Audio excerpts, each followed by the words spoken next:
नमस्कार, मैं संजय खटाना आप सभी का हार्दिक स्वागत करता हूं। जैसा आप जानते हैं, देश में दूसरे चरण का किसान आंदोलन शुरू हो गया है। पहले आंदोलन में बहुत सारे लोगों की जान गई, बहुत बड़ा आंदोलन हुआ, सरकार को माफ़ी मांगनी पड़ी, सरकार की भी किरकिरी हुई और किसानों को विजय सा महसूस माहौल हुआ। तमाम आरोप भी लगे, खालिस्तान के आरोप लगे और तमाम तरह के आरोप लगे, वो अपनी जगह हैं। लेकिन इन सारी पूरी फिल्म में अगर कोई एक आदमी या एक परिवार है, उसके रोल के बारे में आज हम बात करना चाहते हैं और दूसरे पंजाब के किसानों के बारे में, खासतौर पे उसी किसान परिवार के। वैसे तो तमाम दर्जनों किसान यूनियनें बन गई हैं, लेकिन किसान यूनियन आज भी अगर कोई सबसे बड़ी यूनियन है या कोई महत्वपूर्ण, कोई किसी की ज़्यादा बात मानी जाती है या समझी जाती है सरकार लेवल पे, भारत सरकार लेवल पे, तो वो भारतीय किसान यूनियन टिकैत है। बाकी सब प्रदेश लेवल की यूनियनें हैं, सभी मेहनत कर रही हैं। मैं नहीं किसी को नीचा या छोटा नहीं कहना चाहता, लेकिन जिम्मेदारी ज़्यादा है नहीं कि चूँकि सबसे पुरानी यूनियन है तो इसी पे बात करते हैं। किसान यूनियन टिकैत पश्चिम उत्तर प्रदेश में पैदा हुई। पश्चिम उत्तर प्रदेश के 36 बिरादरी के किसानों ने इनका साथ दिया। जो किसान की सबसे बड़ी समस्या है पश्चिम उत्तर प्रदेश के, वो है गन्ना भुगतान। और गन्ना भुगतान को लेकर के आज तक कोई बढ़िया ठोस निर्णय ये नहीं दे पाए। बाकी और लोगों ने भी प्रयास किए, सरदार वीएम सिंह ने, ठाकुर भानु प्रताप ने।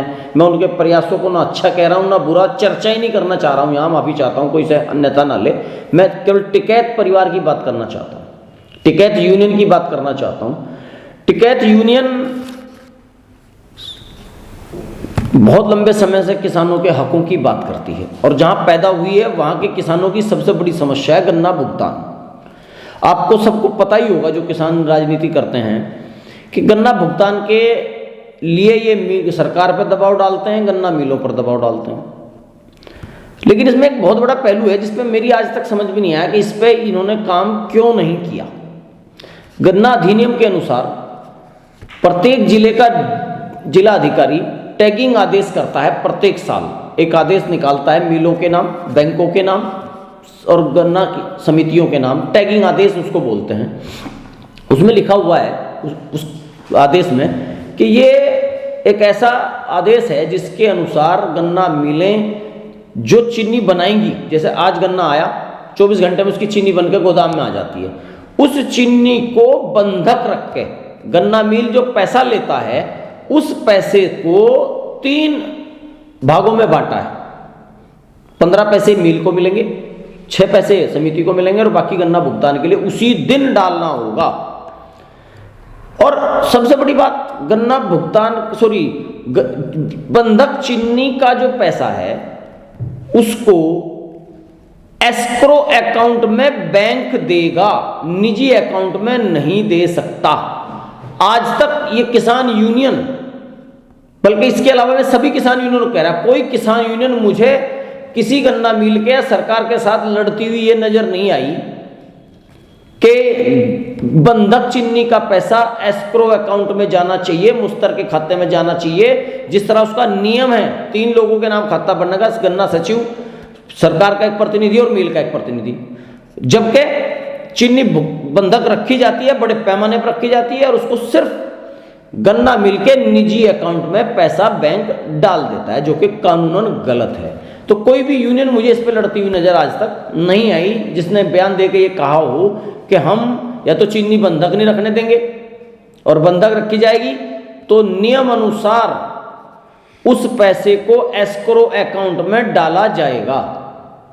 किसी यूनियन ने आज तक नहीं कहा। मेरी भी 20 साल की पत्रकारिता का और किसानी जीवन हो गया, मुझे नहीं, मैंने तो आज तक सुना नहीं है। और जब चीनी बंधक रख के ही सारा पैसा आता है या चीनी बेच के ही सारा पैसा आता है और एस्क्रो अकाउंट में जमा होना चाहिए, मुश्तर के खाते में जमा होना चाहिए, तो क्यों नहीं कराते? इसके लिए क्यों नहीं लड़ती किसान यूनियन ने? दूसरी बात, पश्चिम उत्तर के प्रदेश के किसानों के साथ जो सब इससे भी बड़ा सोतेला व्यवहार किया तत्कालीन कांग्रेस सरकार ने, उस पर कोई नहीं बोलता। आज हरियाणा पंजाब के किसानों की मैं बुराई नहीं कर रहा हूं, न करना चाहता, उनकी नकल करना चाहता हूं। वहां जमींदारा खात्मा नहीं हुआ, यहां जमींदारा खात्मा कर दिया गया। उसका नुकसान आप देख रहे हैं, किसान छोटे छोटे रह गए, कोई 3 बीघे का, कोई 2 बीघे का, ना ट्यूबवेल लगा सकता, ना ट्रैक्टर खरीद सकता, ना मशीन खरीद सकता। और यही हरियाणा पंजाब के किसान भैया कह के उसकी मजाक उड़ाते हैं कि भैया आ गए। वो भैये क्यों बने? पंजाब और हरियाणा के किसान भी भैये बन जाते अगर वहां भी जमींदारा खात्मा हो जाता, आर्थिक संसाधनों का टुकड़े कर दिए गए जाते, तो ये किसान भी भैये बन चुके होते। कोई पंजाब की धरती सोना नहीं उगलती, हरियाणा की धरती सोना नहीं उगलती। पश्चिम उत्तर प्रदेश की धरती गंगा और जमुना के बीच की वो धरती है जिसके मुकाबले की जमीन भारत में नहीं वरन दुनिया में कहीं नहीं है। लेकिन यहाँ का किसान भैया कहलाता है। क्यों? पंजाब में भैया कहलाता है। क्यों? क्योंकि टुकड़े इतने कर दिए कि वो समेटना ना मजदूर रहा ना किसान। या तो उसे मजदूरी बना देते, सरकारी सारी जमीन ले लगती, या उसे किसान ही रहने देते। तो वही सबसे बड़ा जो दिक्कत आई सीलिंग की, ये सिर्फ उत्तर प्रदेश और उत्तराखंड में सीलिंग, हरियाणा में सीलिंग नहीं, पंजाब में सीलिंग नहीं, राजस्थान में सीलिंग नहीं। क्यों? दोगला व्यवहार क्यों? अगर पश्चिम उत्तर प्रदेश के किसान लीडर पश्चिम उत्तर प्रदेश की बात नहीं कर सकते तो भारत के किसानों की भी नहीं कर सकते। मेरा अनुरोध है, जितनी भी किसान यूनियन भारत में काम कर रही हैं वो भारत सरकार पे दबाव बनाएं, भारत सरकार को कहें कि या तो पूरे देश से जमींदारा खात्मा हो। ये हजार हजार बीघे के जमींदार कहीं कहीं करोड़ रुपए की गाड़ियां, कहीं कहीं करोड़ रुपए के ट्रैक्टर लिए घूम रहे हैं, सजा के घूम रहे हैं, तोप बनाए घूम रहे हैं ट्रैक्टरों की। और हमारा किसान ना उनसे किसी भी तरह बुद्धि में कम है, ना ताकत में कम है, ना बाहुबल में कम है, ना किसी भी चीज में कम है, लेकिन कम है तो जमींदारा खात्मा की वजह से छोटे छोटे किसान रह गए। वो किसी लायक रहा ही नहीं, ना नौकरी कर सकता, खेती के चक्कर में सब कुछ उसका खत्म हो रहा, ना व्यापार कर सकता। तो अगर आप वास्तव में किसान हैं, किसान यूनियन हैं, तो पहले अपना घर संवार लें। और पश्चिम उत्तर प्रदेश की इन तमाम किसान यूनियनों से मेरा अनुरोध है कि अगर वास्तव में किसानों की हितैषी हैं तो बैंकों पर पहरा दो और सरकार से मांग करो कि इस पूरे देश से जमींदारा खात्मा हो या फिर पूरे देश में जमींदारा खात्मे का जो हमारे ऊपर असर आए ये खत्म हो। खोल दी जाए, कोई कितनी जमीन खरीद सकता हो, जैसे हरियाणा पंजाब में खरीद सकता है, यूपी में भी ऐसे खरीदे, उत्तराखंड में भी ऐसे खरीदे। तो मेरी आप लोगों से हाथ जोड़ के विनती है, अन्यथा ना लें, इस पर काम करें और गन्ना भुगतान कराएं लोगों का।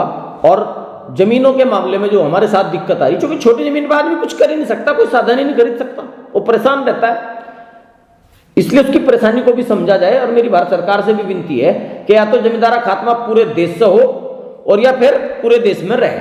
धन्यवाद।